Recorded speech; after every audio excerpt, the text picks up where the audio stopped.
এতদিন কিরকম ব্রিজ ছিল আর এখন কি হচ্ছে, তাতে কি অসুবিধা হতো এতদিন?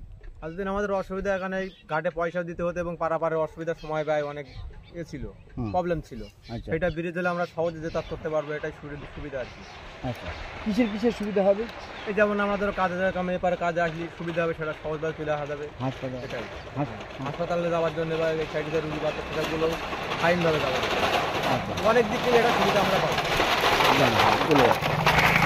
হ্যাঁ হ্যাঁ, এই স্কুলের সাইডে স্কুলে অনেকে মালঙ্গপাড়ার দিকে স্কুলে যায়, এদিকে ছাত্রদের যাতে খুব সুবিধা হবে।